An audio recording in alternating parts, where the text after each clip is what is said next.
Hello दोस्तों, स्वागत है आपका रेलवे की पाठशाला पे। और दोस्तों आज के इस वीडियो में हम बात करेंगे रेलवे में अप्रेंटिसशिप के बारे में कि रेलवे में अप्रेंटिसशिप कैसे की जाती है, क्या उससे फायदे होते हैं, क्या एलिजिबिलिटी होती है, सारी जो प्रोसेस होती है रेलवे अप्रेंटिसशिप के बारे में, तो वो आज की वीडियो में डिस्कशन करेंगे। तो आपका भी रेलवे रिक्रूटमेंट मोड के बारे में कोई भी डाउट है, कोई स्पेशल वीडियो आपको बनवाना है, आप नीचे कमेंट कर सकते हैं। और इस वीडियो के लिए हम थैंक यू करेंगे हमारे एक दोस्त है अमरिंदर कुमार, जिन्होंने हमको जो पूरी प्रोसेस होती है रेलवे में अप्रेंटिसशिप के बारे में उन्होंने हमको बताया है। तो चलिए दोस्तों वीडियो को शुरू करते हैं। इससे पहले मैं आपको एक ऐप के बारे में बता दूं। दोस्तों होता क्या है कि जब हम किसी भी कंपटीशन की तैयारी करते हैं तो हमको क्या होता है कि पता नहीं होता कि इस समय कौन कौन सी वैकेंसीज हैं वो आई हुई हैं, उनके फॉर्म कैसे भरना है। तो एक ऐप है जहां पर आप मात्र 30 रुपए में फॉर्म फिलअप कर सकते हो किसी का भी। आपको एक बार आपके डॉक्यूमेंट है वो उनको सेंड करने हैं और बाद में वो अपने आप ही आपको वहां पर एक चैट के माध्यम से आपको बताना है कि भैया आपको कौन सा फॉर्म भरना है। तो आपको मात्र 30 रुपए में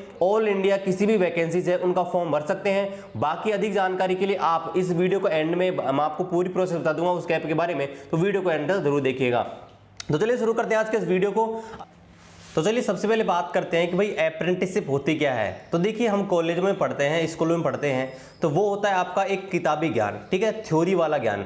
लेकिन उसको प्रैक्टिकली करना है ना, प्रैक्टिकली किसी चीज में उसको यूज करना, वो कहलाता है आपका अप्रेंटिसशिप। तो अप्रेंटिसशिप आपके बहुत सारे सरकारी सेक्टर पे करवाते हैं और प्राइवेट सेक्टर पे कराते हैं। जैसे रेलवे है, आपके भील है, ठीक है, इसके अलावा मारुति सुजुकी है, यानी कि किसी के माध्यम से आप कर सकते हैं। तो आज की वीडियो में सिर्फ हम बात करेंगे रेलवे में अप्रेंटिसशिप के बारे में।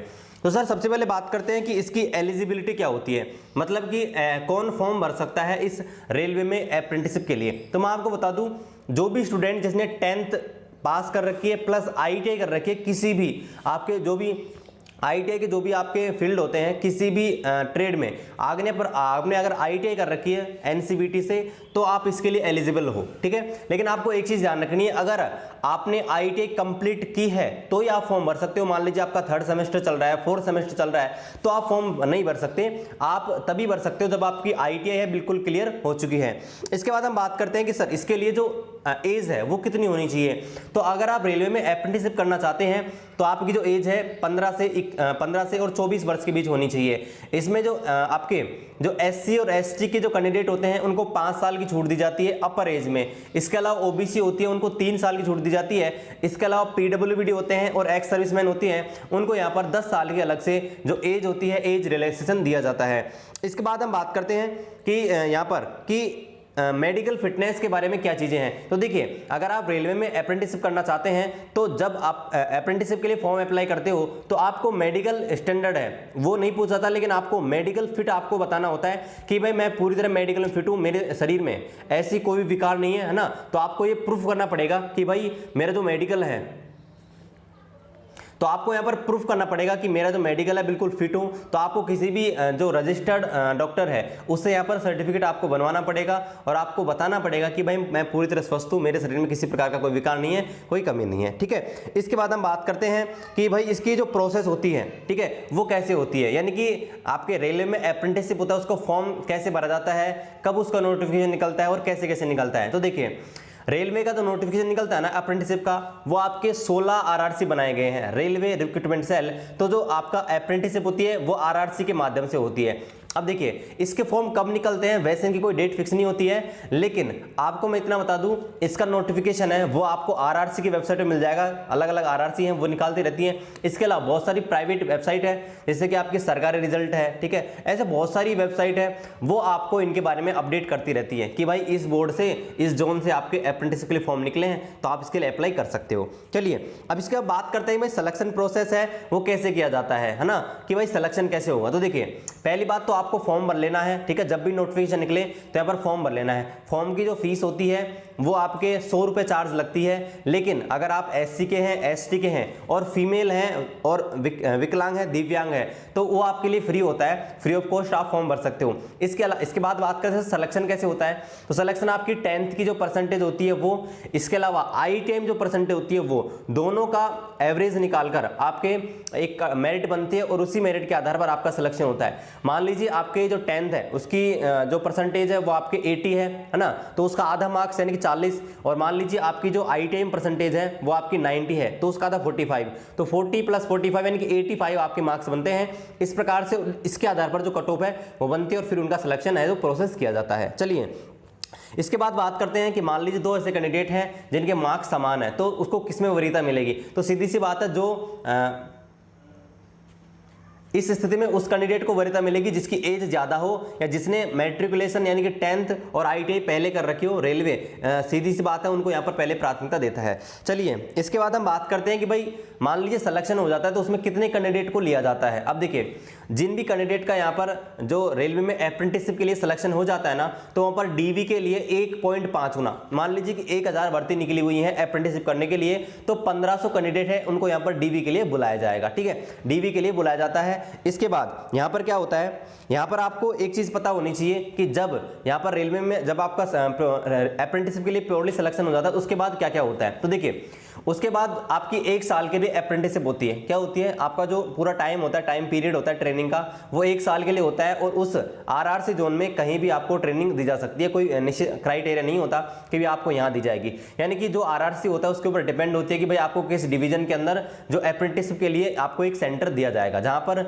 आपको पूरी ट्रेनिंग जाएगी। भाई आपको एक अलग से आपको जो बहुत सारे डिपार्टमेंट होते हैं ना तो आपको एक डिपार्टमेंट दे जाएगा। आपकी जो डिग्री है, आपने किस ट्रेड में IIT कर रखी है उसके आधार पर कि मैकेनिकल से है, इलेक्ट्रॉनिक से है, फीटर से है, वेल्डर से है, तो उसके आधार पर आपको उसी हिसाब से ट्रेनिंग है वो दी जाती है। अब तो 1 साल की ट्रेनिंग होती है। अब चलिए बात करते हैं कि अगर आप रेलवे में अप्रेंटिसशिप करते हैं, आपका सिलेक्शन हो जाता है अप्रेंटिसशिप के लिए, तो आपको रेलवे है वो कौन कौन सी सुविधाएं प्रदान करता है। तो देखिए आपको रेलवे की तरफ से है वो एक ही सुविधा दी जाती है जिसको बोलते हैं स्टीपेंड। स्टीपेंड का मतलब आपको एक तरीके से कुछ पैसे दिए जाते हैं अपने खर्चे पाने के लिए, उसको स्टीपेंड बोला जाता है। तो ये होता है ना वो अलग अलग जगह अलग अलग होता है, लेकिन एवरेज जो होता है वो लगभग 8,000 रुपये होता है। मैंने जिनसे पूछा था इसके बारे में वो बता रहे थे कि उनको 8,200 रुपये मिलते थे 1 महीने के। उसके अलावा उनको रेलवे की तरफ से कोई सुविधा नहीं मिलती थी, जैसे कि ठहरने की व्यवस्था या ट्रेन में फ्री घूमने की व्यवस्था, ये नहीं मिलती थी। मतलब 8,200 रुपये मिलते थे, उसमें आपको अपना जो भी खर्चा है, रहने की व्यवस्था है, खाने की व्यवस्था है, वो खुद ही करना होता था। तो ये यहाँ पर रेलवे की तरफ से जो अप्रेंटिसशिप करते हैं उनको यहाँ पर रेलवे की तरफ से ये फैसिलिटी मिलती है।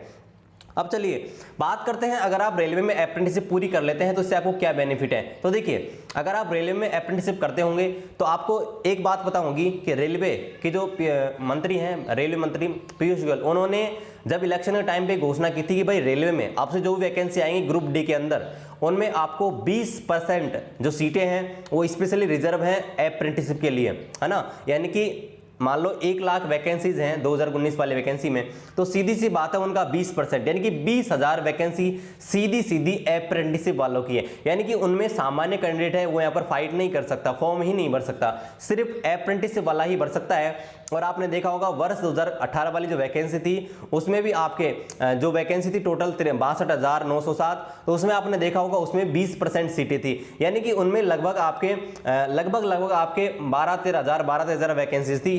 तो उनमें भी आपने देखा होगा कि उनमें उनकी कट ऑफ थी वो कितनी गई थी। तो आपने देखा कि 30 नंबर जो मिनिमम रखा गया था ना कि आपको 30 नंबर लाने हैं क्वालिफाई के लिए, तो 30 ही कट ऑफ गई थी। तो ना वो बिल्कुल ही कम गई थी। और इस साल भी आप देखेंगे जिन्होंने अप्रेंटिसशिप कंप्लीट कर रखी है ना उनकी जो कट ऑफ है बहुत ही कम जाने वाली है। इसके अलावा और बेनिफिट है इसके, जो ALP और टेक्नीशियन की जो वैकेंसीज आती है ना, ALP और टेक्नीशियन की, उसमें आप सभी पोस्टों के लिए एलिजिबल हो ना, लेकिन आपको एक चीज ध्यान रखनी है, उनमें आपको स्पेशल कोई भी अलग से रिजर्वेशन नहीं मिलता। जैसे ग्रुप डी में आपको 20% सीटें रिजर्व मिलती है ना, वैसे आपको जो ALP और टेक्नीशियन होता है उनमें आपको अलग से रिजर्वेशन नहीं मिलता कि भाई आपको इतनी सीटें आपके लिए रिजर्व है, ठीक है। लेकिन आप सब पोस्टों के लिए भर सकते हो, मतलब आपको बीटेक करने की जरूरत नहीं है, कुछ भी करने की जरूरत नहीं है। आप जो भी ALP और टेक्नीशियन की जो भी पोस्ट आती हैं सबके लिए एलिजिबल हो दो, ठीक है। अब लास्ट बात करते हैं कि भाई हमको अप्रेंटिसशिप करनी चाहिए या नहीं करनी चाहिए। तो देखिए अप्रेंटिसशिप अगर आपने ITI पूरी कर रखी है और आपके पास टाइम है 1 साल का कि सर हमारे पास टाइम है, अभी कोई वैकेंसीज नहीं हुई है ना, या आपकी एज नहीं हुई है और आपको लगता है कि आपके पास भाई टाइम है पर्याप्त 1 साल का, तो आप उस समय अप्रेंटिसशिप के लिए अप्लाई कीजिए, बहुत अच्छा है। और आपको पता है जो आगे फ्यूचर में जब भी ग्रुप डी की वैकेंसी जाएंगी तो 20% सीटें तो आपकी कहीं जाने वाली नहीं है, ठीक है। तो ये आपके बेनिफिट है, ठीक है। तो चलिए आज के वीडियो में हमने जाना कि अप्रेंटिसशिप क्या होती है, अप्रेंटिसशिप का फॉर्म कैसे भरा जाता है, और अगर आपको कोई भी डाउट है आप नीचे कमेंट कर दीजिएगा, मैं उसका रिप्लाई कर दूंगा। अब चलिए उस ऐप के बारे में जान लेते हैं कि वो ऐप जो मैंने आपको बताया था उसके बारे में सारी चीजें आपको बताता हूँ कि कैसे कैसे काम करता है, उसके बारे में क्या क्या उसके बेनिफिट है। ये है वो ऐप, इसका लिंक आपको डिस्क्रिप्शन में मिल जाएगा। इसको आप डाउनलोड करोगे तो यहाँ पर आपको देखिए क्या क्या चीज़ें मिलेगी वो मैं आपको दिखा देता हूँ। देखिए कोई भी फॉर्म होता है वो आप मात्र 30 रुपये में भर सकते हैं। आपको सिर्फ एक क्लिक में सारे ऑप्शन मिल जाएंगे। इंस्टेंट चैट आप कर सकते हो, ठीक है, इनके जो भी टीम है जो उनसे, ठीक है। इसके अलावा आपको डॉक्यूमेंट है सिर्फ एक बार ही अपलोड करने हैं इनके सर्वर पर, फिर आपको जो सारी चीज़ें हैं वो अपने आप ही सेट हो जाएंगी। यहाँ पर कोई टेंशन नहीं है आपको डॉक्यूमेंट को रिसाइज करने का, कि आपको फोटो है वो क्रॉप करवानी है, क्या करना है, सारी चीज़ें खुद सेट कर लेंगे। और आपको कुछ भी प्रॉब्लम हो रही है वो यहाँ पर इनके प्लेटफॉर्म पर भी अपने आप आपको हेल्प करके बता देंगे। इसके कुछ और फ़ायदे हैं मैं आपको बताऊं। देखो अगर आप किसी भी जैसे अगर आप इस ऐप के थ्रू फॉर्म भरते हो अपना ऑनलाइन तो केवल 30 रुपये लगते हैं। और आप अगर किसी भी ऑफलाइन शॉप पर जाते हो तो पहली बात तो आपको देखिए जाना पड़ेगा, और बहुत सारे जगह ऐसी होती हैं जहाँ पर क्या होती है आसपास कोई दुकान होती नहीं है ई मित्रा की, और वहाँ पर आपको 50 रुपये से लेकर 100 रुपये से लेकर 200 रुपये तक भी ले लिए जाते हैं फॉर्म भरने के। तो यहाँ पर मात्र 30 रुपये में आपको घर बैठे आप अपना फॉर्म है वो भर सकते हैं। सिर्फ एक क्लिक आपको करना है, ठीक है, वो आपको आपका फॉर्म है अपने आप भर के दे देंगे। और आप अगर ऑफलाइन भरवाते हो तो आपको पता है लाइन में लगना पड़ता है कि यार मेरा फॉर्म भर दो, मेरा फॉर्म भर दो, रिक्वेस्ट करना पड़ता है।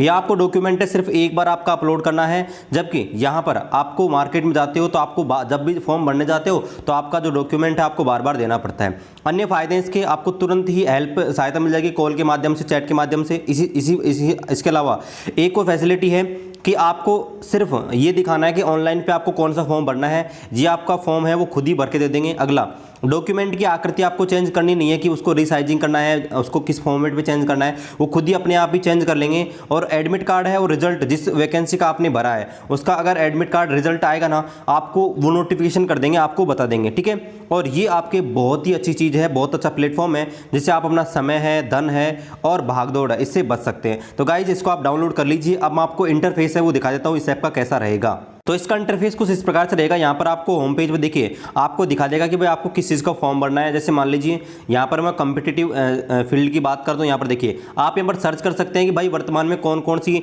जो नई नई जो पदें हैं उन पर भर्ती हो रही है, तो वो अपने आप दिखा देगा। देखिए यहाँ पर देखिए जो भी वैकेंसी वर्तमान में चल रही है इनके फॉर्म इस समय आप भर सकते हैं, वो यहाँ पर है। अब मान लीजिए आपको इनमें से किसी का ही भरना है, जैसे UPPCL का भरना है, तो देखिए यहाँ पर आपको दिखा देगा कि भाई कितनी सी टोटल सीटें हैं, लास्ट डेट क्या है। यहाँ से आप नोटिफिकेशन भी डाउनलोड कर सकते हो। और यहाँ पर देखिए गेट अप्लाइड का ऑप्शन है, तो यहाँ पर देखिए आपको एक बार आपकी प्रोफाइल है वो क्रिएट करनी पड़ेगी। आपकी जो भी डिटेल है एक बार आपको यहाँ पर भर देनी है और सबमिट कर देना है। और सबमिट करने के बाद आपको जो यहाँ पर सेकंड ऑप्शन पे आपको जो डॉक्यूमेंट है आपके वो यहाँ पर सेंड करने हैं, वो आपको बता देंगे भाई क्या क्या डॉक्यूमेंट है वो साइन करने। देखिए ये खुद ने बता दिया उन्होंने कि आपको कौन कौन से डॉक्यूमेंट सेंड करने हैं। और यहाँ पर देखो फीस है, एक तो ये आपका फॉर्म है उसकी फ़ीस कितनी लगती है वो प्लस 30 रुपये ये खुद की तरफ से लेंगे, ठीक है, फॉर्म भरने के। तो ये इस प्रकार से इनका जो इंटरफेस है बहुत ही अच्छा है। तो आपको कहीं भी और जाने की जरूरत नहीं है, कहीं भी ऑफलाइन स्टोर पर जाने की जरूरत नहीं है। आप इस ऐप को डाउनलोड करो और इस ऐप्स के माध्यम से आप कोई भी वैकेंसी आती है उसका फॉर्म आप घर बैठे भर सकते हो। तो ऐसा करते हैं गाइस, आज का वीडियो आपको पसंद आया होगा, पसंद आए तो लाइक कीजिए,